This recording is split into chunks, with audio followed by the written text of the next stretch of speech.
Dad, why are my house keys in some stranger's hand? I asked, my voice shaking in the middle of New Year's Eve, just as I stepped into the house I'd spent 8 years saving up to fix. My dad only laughed, lifting his glass in a room flooded with lights. Because from now on, that house isn't yours anymore. And my little sister Ava actually clapped, her smile brighter than the whole string of decorations behind her. We already sold it, sis. Closed the deal last week. Happy New Year.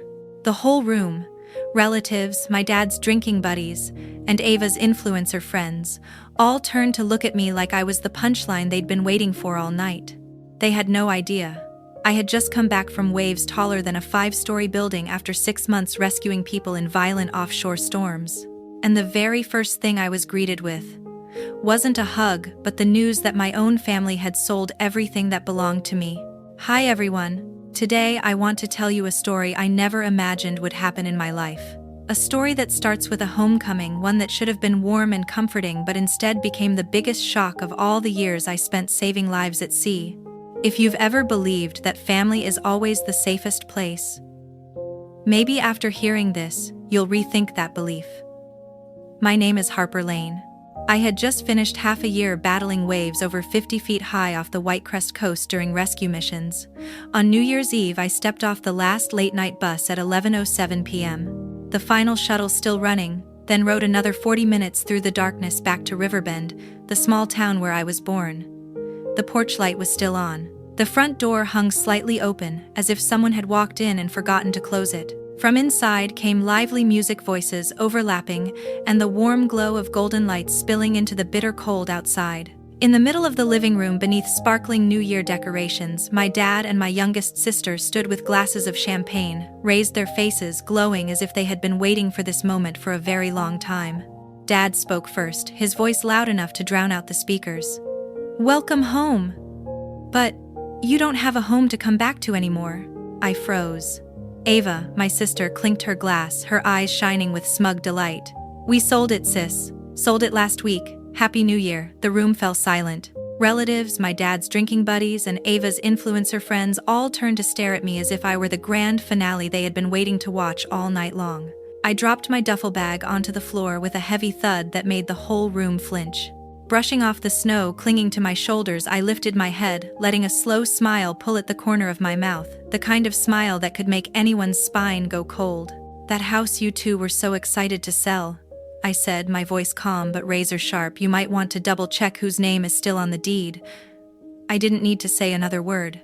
The panic on their faces told the entire story. Anyone who's ever been betrayed by their own family on the one day that's supposed to feel warmest would understand exactly what was running through me. And if you've lived through something similar, feel free to share it in the comments. I read everything. Who knows, the next story I tell might be yours. That night at our rescue base on Stormbreaker Island, the wind cut down to nearly 40 degrees below zero, carrying icy spray that stung like needles. Blink too slowly, and your eyelashes would freeze together. I had just come off a 12-hour shift, my wetsuit still crusted with sea salt. I dragged myself back to the crew quarters, peeled off each heavy layer, and opened FaceTime, the only thing that reminded me I was still human out there in the endless dark of the open ocean. Dad picked up on the third ring. He was sitting in the living room right on the sofa I had worked an entire first year to buy for the family. Behind him, Ava was holding up a brand new designer bag, turning it from side to side like she was showing off a trophy. "Look sis, I just got this today," she squealed, sounding exactly like those luxury unboxing videos I scroll past the second they appear. 2 nights later, she appeared on my screen again. This time, Ava was wearing knee-high designer boots and a luxury fur coat, the kind I knew cost more than my entire monthly hazard pay allowance. Dad sat behind her holding a mug of coffee, wearing that same tired, apologetic smile he always used whenever Ava begged for something new growing up. "She's trying to build her own channel," he said. "Girls these days have to invest in their image." "You wouldn't get it, Harper." I didn't argue. I just stared at the screen until the call ended on its own. A few weeks later, I was sitting inside the helicopter hangar, my legs still strapped in heavy rescue boots, resting them on a tool crate to ease the ache. I pulled out my phone, wanting to check how much the only house I owned had appreciated. It was a small routine, something that brought me a tiny sense of peace during the few quiet minutes between rescue shifts. But this time, when I typed the address into the search bar, something stopped my heart cold. My house appeared with a freshly painted exterior, a spotless front yard, and even staged interior photos. And beneath them a line so clear and bold it felt like it cracked the screen: pending deposit, accepting high offers. I froze. For a few seconds it felt like the entire world went silent. The listing price was far above the military housing loan I had used to buy that home nearly 8 years earlier, an amount that had taken me years to chip away at. My pulse simply stopped. I zoomed in on the realtor's photo. The name was unmistakable: Dylan Hayes, the same guy who used to play pool with my dad years ago, the one who'd recently reinvented himself as a real estate agent. I called my dad 5 times in a row. Every call went straight to voicemail. I texted Ava. The message showed seen, but she didn't respond. Not a single word. That night I sat on the edge of my metal bunk until the lights in the crew quarters went out, replaying every conversation from the last 6 months. All the times Dad said, "Don't worry, everything at home is fine." All the times he asked, "Could you send Ava a little extra this month?" And all the times he dodged my questions whenever I asked what Ava was really doing with her life. It all echoed in my head, over and over, until the truth became impossible to ignore. I opened my messaging app and scrolled up until I found Lana Chen, a friend from my old water rescue training program, now a legal officer in the military. We hadn't talked in over 2 years, but I'd never deleted her number. I sent her the listing link along with one question: "Hey, in the U.S., can someone with power of attorney sell the only house registered under an active duty service member while that service member is deployed?" Not even 30 seconds passed before she replied, "Send me the exact address and a scan of the power of attorney form. I'll pull records in the morning. And Harper, freeze every one of your credit files right now." For the next 4 hours, I sat beside my satellite phone as it flickered in and out of signal, screenshotting every message where Dad asked me to help Ava a little, every transfer labeled family, and every email where I'd signed the long-term authorization papers before deploying because I trusted Dad to handle nothing more than the utility bills. Around 5 in the morning Island time, Lana sent the first PDF. It was a property record extract showing a secondary mortgage loan opened under my name worth nearly $3.5 million. The signature in the authorized representative section belonged to my father, and the funds had been wired into an account whose last 4 digits matched Ava's bank card. 2 hours later, the second file came through. This time it was a preliminary sale agreement. The registered buyers were Anna and Kyle, Ava's 2 best friends from high school. One glance was enough. I knew instantly I had been dragged into the kind of dirty scheme I had only ever seen in online cautionary tales. And unfortunately, this time I was the main character. Anna, Ava's old high school bestie, had signed the contract 12 days earlier. No bank appraisal, no title search, no occupancy verification from the legal homeowner. Everything about it was an off-the-books illegal deal. Lana's final message popped up, written entirely in caps. "They can't legally transfer the title, but they're moving fast because they think no one's watching. Start saving everything." I immediately created a new encrypted folder on my hard drive and labeled it Assets.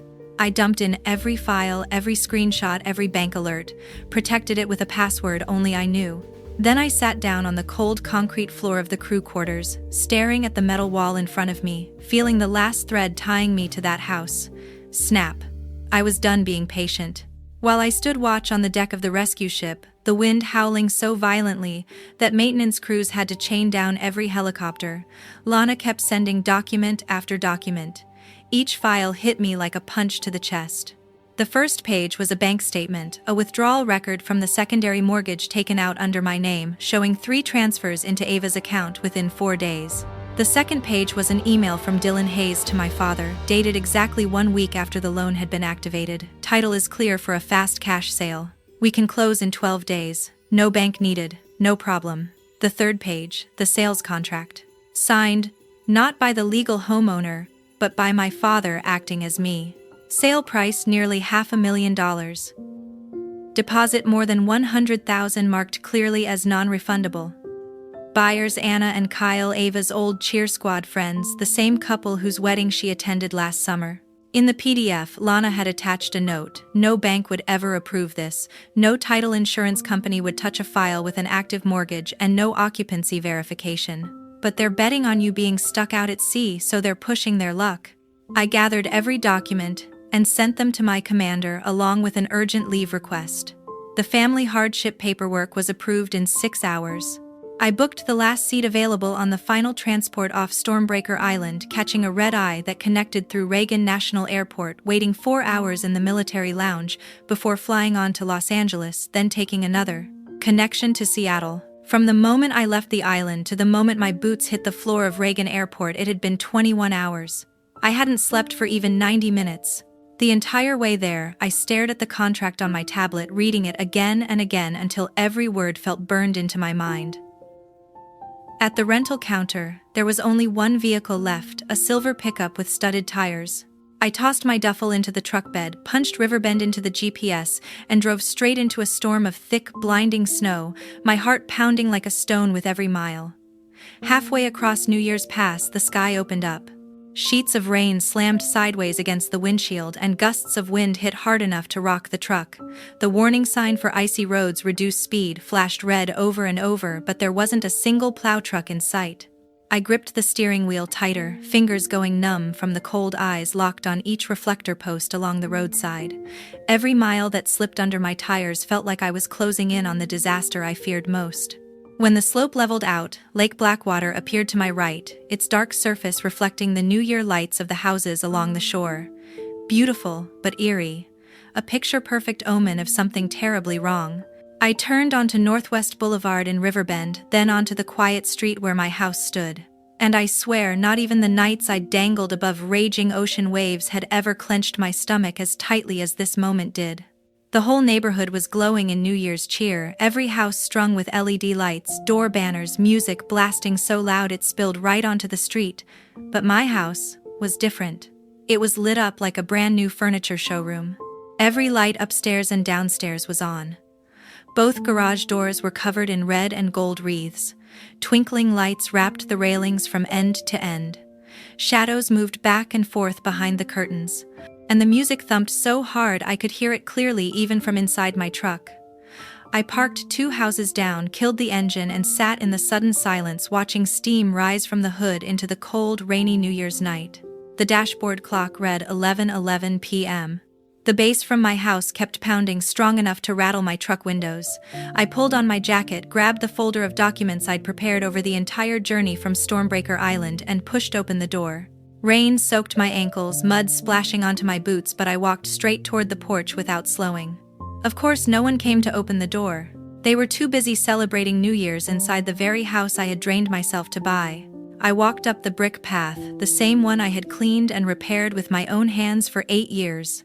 Under the porch light, the one I installed after my first promotion, I stared at the bright red holiday wreath hanging exactly where my American flag used to fly.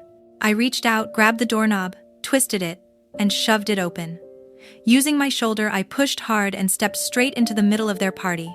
A wave of scents hit me, incense, festival food, and the sour edge of cheap wine hanging thick in the air. In the center of the living room stood a massive New Year display, white LED lights wrapped around glittering gold streamers like a stage set for some gaudy performance. Inside were no fewer than 30 people, distant relatives. I barely remembered my dad's old drinking buddies and Ava's influencer crowd, all holding plastic cups of wine like they were attending a wedding. My dad was the first to notice me. He stood right beneath the giant holiday display, wearing a ridiculous light-up sweater, one arm wrapped around Ava's shoulder and the other raising a plastic cup high in the air. The music was blasting, but he still shouted loud enough to cut through it like he'd been waiting all year to deliver this line. "Look who finally decided to show up. Too bad you're late. This house isn't yours anymore." Ava spun around instantly. Her custom sequin-covered dress, probably from some designer she couldn't pronounce, sparkled under the lights, each stitch sharp enough to blind someone. Her extensions swayed with the dramatic flip of her head. She clapped her hands, thrilled with herself. "We finished the transfer yesterday, sis. Paid in cash, too. We're celebrating right here in your old house." The whole room burst into laughter, as if this were the highlight performance of the entire New Year's celebration. I stood in the doorway, rain dripping from my jacket onto the hardwood floor I had paid to restore plank by plank 3 years earlier. My heartbeat stayed steady, the same steady rhythm I felt when I hung over the side of a rescue ship in pitch-black seas, with the wind slicing across my face. Dad raised his voice even louder, the alcohol, making him bolder now that he had an audience. Family looks out for each other, sweetheart. Ava needs a fresh start. And you're gone all the time playing hero out on the ocean. I figured you wouldn't notice. I spoke softly, but my tone was cold enough to cut through the music, which seemed to drop a beat at the same moment. You sure about that, Dad? He laughed, assuming he had me cornered, convinced I had no way out. I pulled out my phone, opened the PDF Lana had sent from the county records office, and turned the screen so everyone could see the highlighted section. The secondary mortgage worth nearly $3.5 million is under my name. And you signed for it using power of attorney. That loan is active and holds first priority on the title. No title insurance company will complete a sale with an undisclosed lien. I paused, letting the weight of the words settle. That means your little transfer will never go through. Anna and Kyle, Ava's high school best friends and the buyers on the contract, sat frozen on the leather couch I had bought after my first promotion. Anna's wine glass slipped from her hand, hit the table and shattered. Kyle's face went ashen. He shot to his feet so fast he knocked over the ottoman in front of him. The room sank into a suffocating heavy silence. Kyle pointed at my father, his voice shaking with anger and panic. You told us the power of attorney was legit. You said this was an internal sale, no bank, no appraisal needed. My dad's wine cup slipped from his hand and cracked against the floor. Red wine bled into the rug I bought with my very first paycheck, spreading like a dark stain. Ava finally found her voice, shrill and frightened. This is insane. We already gave Dylan the deposit, over $100,000, and it's non-refundable. There it was, that name, Dylan Hayes. My dad's longtime chess buddy, the man who called himself a real estate expert. I looked straight at Ava, each word sharp as a blade. Dylan Hayes, the guy who had his real estate license revoked twice for skipping title checks. That guy. The one who drafted your contract without a single verification from a bank or an appraisal office. Anna burst into tears, burying her face in Kyle's shoulder. One of my dad's poker friends muttered under his breath, "Oh, we're screwed." And he slowly backed toward the hallway like he didn't want to be caught in the fallout. I took another step forward, leaving a trail of wet footprints across the hardwood. Let me make this real simple, I said, pointing around the room, frozen in shock. You're throwing a party in a house that legally still belongs to me. The buyers just handed over more than $100,000 to a broker who can't legally close the deal.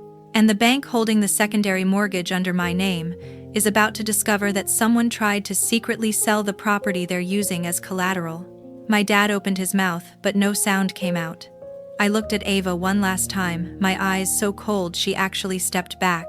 I hope your fresh start is worth it, because this will be the last time you ever set foot in my house. The holiday lights flickered relentlessly bright and merciless, illuminating every terrified face in the room. I turned and walked out of the house that had once meant everything to me. I didn't look back. I got in the truck and drove straight to the Blackwater Lake Plaza just to clear my head. By 9 the next morning, I was sitting at a window table in a lakeside cafe, watching gray patches ripple across the water as the weather shifted colder. I opened my briefcase, laid out every document, and prepared for the biggest legal fight of my life. On the table in front of me were 3 thick folders marked with dozens of sticky tabs, highlighted lines, notes in the margins, the kind of evidence you'd expect in a major courtroom battle. Anna and Kyle walked into the cafe, looking like they hadn't slept since New Year's Eve. Anna's eyes were swollen, and Kyle's jaw was clenched so tightly it looked like it had been locked in place for 2 days. They sat across from me, staring silently at the stack of documents piled on the table. I slid the first folder toward them. Everything is in here, I said, my voice calm and steady, the same tone I used when reporting flight paths to helicopter pilots. All documents from the county records office. Every bank transfer. Every message between my father and Dylan Hayes where they tried to hide the entire deal. Every lie. Kyle opened the folder with trembling hands. Anna leaned over, flipping through the pages upside down. The moment she saw the confirmation for the non-refundable 6-figure deposit, she broke into tears again, mascara streaking down her cheeks. I continued, my voice low, even, and sharp under U.S. real estate law. Anyone who knowingly participates in an illegal transaction is personally liable. Civil law also states that anyone who abuses power of attorney is responsible for full restitution. I looked directly at them. If you file today, your deposit will be refunded. You'll get compensation for damages. Attorney fees covered. You may even be granted additional penalties. I'll sign every document. I'll write the affidavit. I'll testify in court. And I'll stand with you all the way. Kyle looked up, his eyes bloodshot. You really want to take your own dad to court? I looked him straight in the eye. He stopped being my dad the day he treated my hard-earned life as a cash machine he could empty whenever he felt like it. This isn't revenge. This is cleaning up the damage. Anna wiped her tears with a tissue, leaving a dark streak of mascara across her cheek. We already moved half our stuff into the house. He gave us the garage code, told us to just treat it like ours. I nodded once. Then you have even more grounds to sue for fraud. Keep every photo, every text, every moving receipt. All of it goes into the case file. Kyle pulled out his phone, dialed their attorney, and put it on speaker right on the table, the smell of fresh coffee rising between us. I sat with them for nearly an hour and a half, walking through every timeline, every detail, step by step. By the time we stood up to leave the cafe, the attorney on the other end of the call had already begun drafting a civil lawsuit against 3 people, my father Ava and Dylan Hayes, for fraud, abuse of power of attorney, and violations of U.S. real estate transaction laws. The legal battle officially started at that moment. I had only made it halfway across the parking lot when my phone lit up with a call from Mrs. Hollins, my old neighbor. Her voice was urgent. Harper, your father's sitting in his truck outside my gate. He's been there for an hour. The bank just sent a foreclosure notice, and Anna and Kyle's attorney left a message demanding damages in the 6 figures. He says he won't leave until he sees you. I drove back in silence only a few blocks away. And just like Mrs. Hollins said, my dad was slumped behind the wheel of his old pickup, clutching a rain-soaked envelope in both hands. Mrs. Hollins stood on her porch in a thin coat, arms folded, giving me the same look she used to give when I'd come home late from school. I walked up to the driver's side. Dad shakily lowered the window. The envelope in his hand was drenched from the rain. He spoke softly like someone who had lost everything. They took it all. The rental place on 3rd Street, my tools, even the lawnmower. They gave me 1 month to clear out. I stood there saying nothing. He tried to push the truck door open, but his hands were shaking so badly he couldn't muster the strength. His voice cracked. I never thought it would end like this. I just wanted to help Ava. I thought you'd understand. I leaned down so he had no choice but to meet my eyes. You thought wrong. Tears slipped down his cheeks, soaking the collar of his worn-out shirt. He pleaded, Harper, can't you tell them to stop? I'll sign anything you want. I'll give you the rental place. Just save me this one time. I straightened my voice sharp enough to cut through the rain. You have nothing left to offer me. I don't need a house. I don't need an apology. I don't need anything from you. He reached out, trying to grab my sleeve. I stepped back. Don't call me again. Don't come to my place. Don't send anyone with messages. That New Year's Eve was your choice. Now you live with it. I turned away, leaving him slumped over the steering wheel. The rain grew heavier, long streaks sliding down his windshield with no one there to wipe them away. I handed the garage door remote back to the new homeowner, then drove straight to the county courthouse to file the paperwork, relinquishing the title. The clerk flipped through the file and stamped the confirmation at 2:17 in the afternoon. By 2:45, the bank had already filed a freeze order on the only rental property my father still had on 3rd Street. The path he chose had finally closed on him. 2 days later, his attorney filed for personal bankruptcy at the Riverbend County Court. From that moment on, everything he owned was seized. His small rental unit on 3rd Street, his old 2014 pickup, the tools in his shed, even the lawnmower he loved more than half the people in his life. The meeting with the Asset Management Board lasted barely 12 minutes.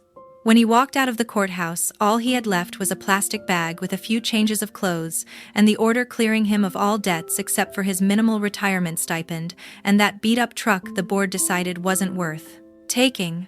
Meanwhile, Dylan Hayes' disciplinary hearing was scheduled for the following month at the State Board of Real Estate Licensing.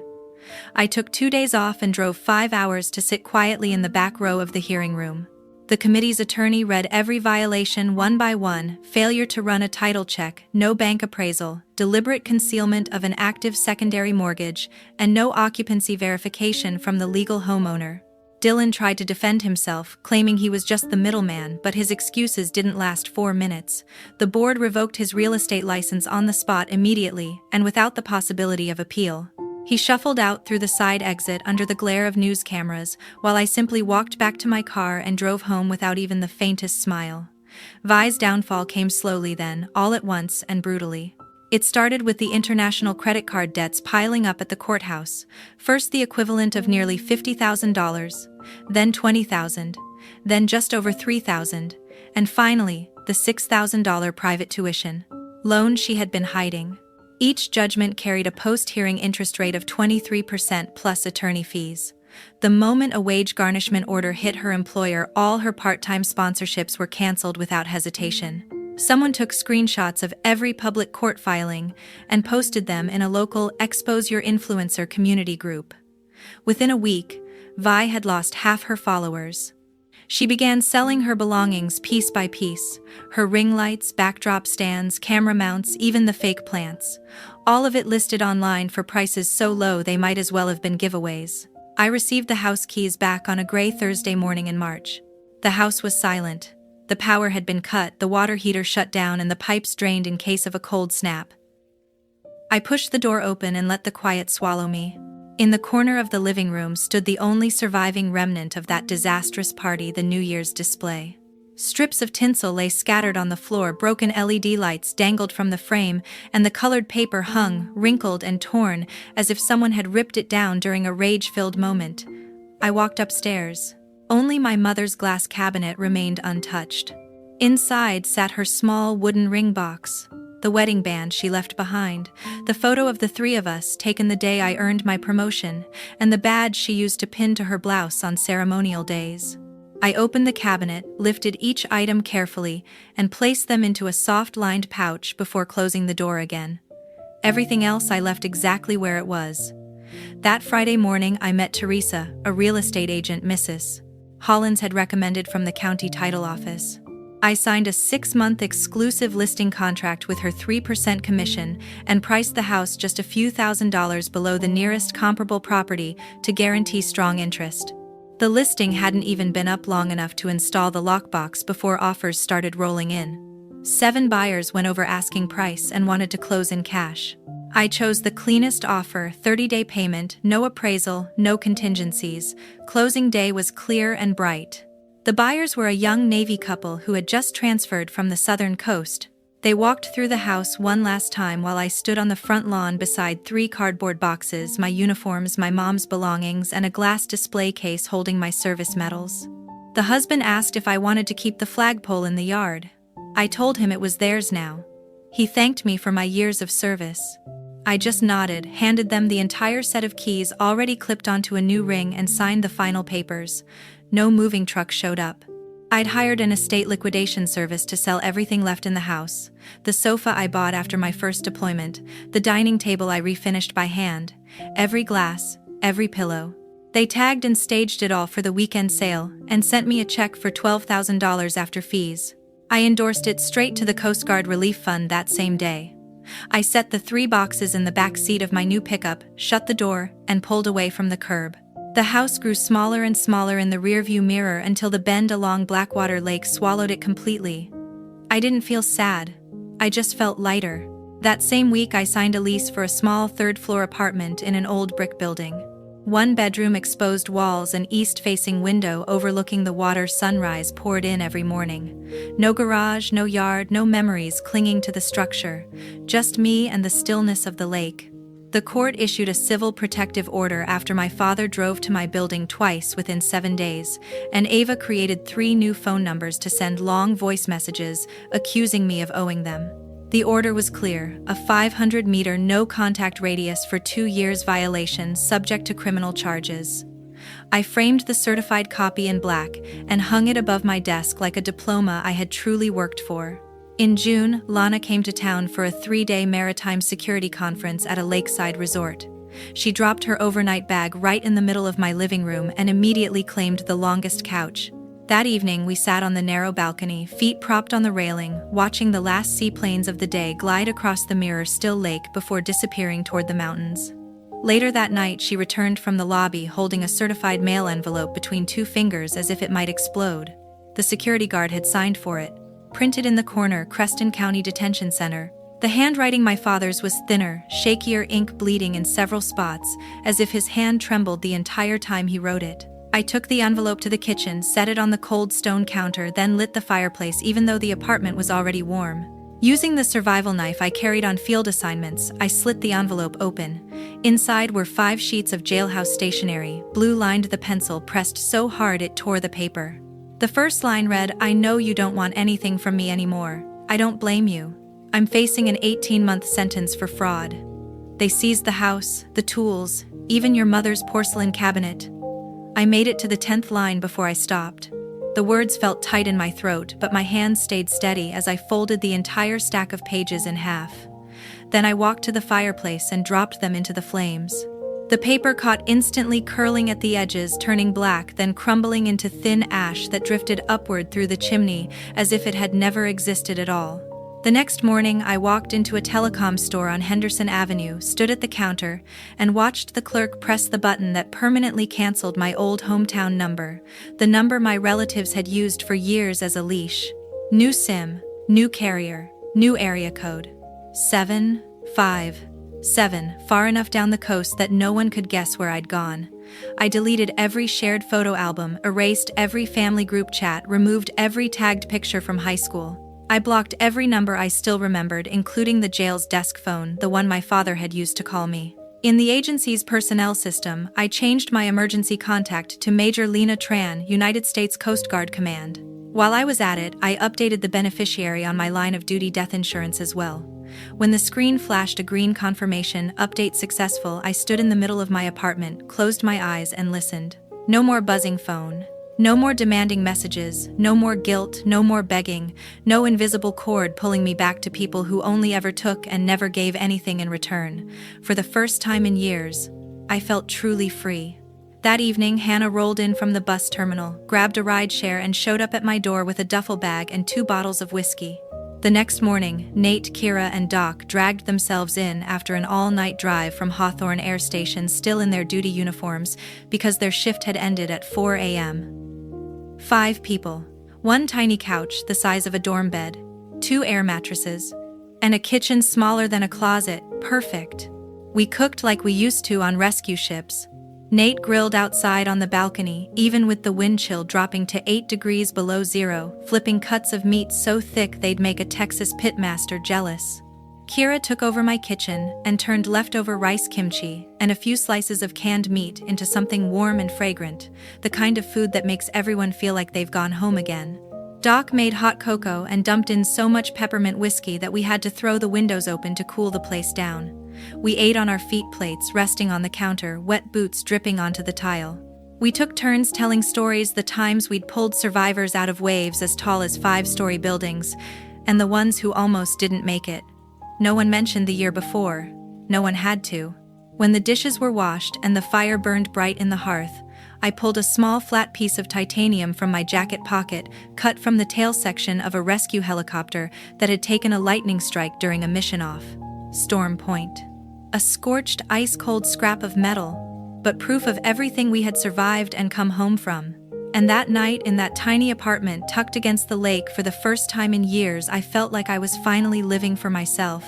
I'd spent 3 nights in the garage working with nothing but a hand file and a small grinder, shaping that metal into a 5-pointed star, the edges still rough, still holding the heat of everything it had been through. That night, I climbed onto the coffee table and reached up to place the star on top of the small Christmas tree I'd bought from a roadside market. The white lights hit the metal and scattered into 1,000 tiny reflections that danced across the walls like ripples on water. Lana, my closest friend through all those years of duty, lifted her mug of cocoa reheated by someone just moments earlier. She said a single line, simple but heavy as stone, pressing against my chest. "To the ones who stay when things get hard." We clinked our mugs softly. No cheering, no toasts, just a quiet drink shared between people who understood. Later that night, when everyone had fallen asleep in a tangle of blankets on the floor, and the fire had burned down to a few fading embers, I stood by the window, hands wrapped around a mug of hot coffee. Outside, a thin, cold wind swept across the lakeside path, erasing every footprint. The water was dark and bottomless, a mirror reflecting the distant tree line, where only a few lonely porch lights glowed from homes belonging to people I would never know. I found myself thinking about the old house on the lakeshore, the one with the big window facing the water, the one with the flagpole I would never raise a flag on again. I thought about the tall evergreen tree twice my height that I had shipped home every New Year's so they could decorate it the same corner where the couch sits now. I thought about the voices that once filled that house so loudly it became suffocating, and realized that silence felt better than all of them combined. Blood doesn't guarantee loyalty. Blood doesn't guarantee honesty. Blood doesn't guarantee love. Blood only proves shared ancestry. Everything else is a choice. And for the first time in my life, I understood that the people sleeping on my floor tonight had chosen me. Chosen me, even when it cost them something. Time, money, their rare days off the warmth of their own beds, choosing to drive for hours through winter roads just to sit on my old balcony, eating overcooked steak because I asked them to. That is what family really is. The metal star caught the firelight one last time as the logs in the fireplace cracked and collapsed into ash. And I stood there feeling weightless, as if I had finally shrugged off decades of heaviness I'd carried on my shoulders. Before I end today's story, there's one thing I want to say. Thank you for staying with me until the very last moment. Life doesn't always give us what we hope for, but it always gives us a chance to start again. And if you too are walking through days as exhausting as the ones I once survived, I hope you'll be strong enough to leave the places that hurt you, and gentle enough with yourself to find a life that's truly worthy of you. I'll see you in the next story. Wishing you a quiet, peaceful day ahead.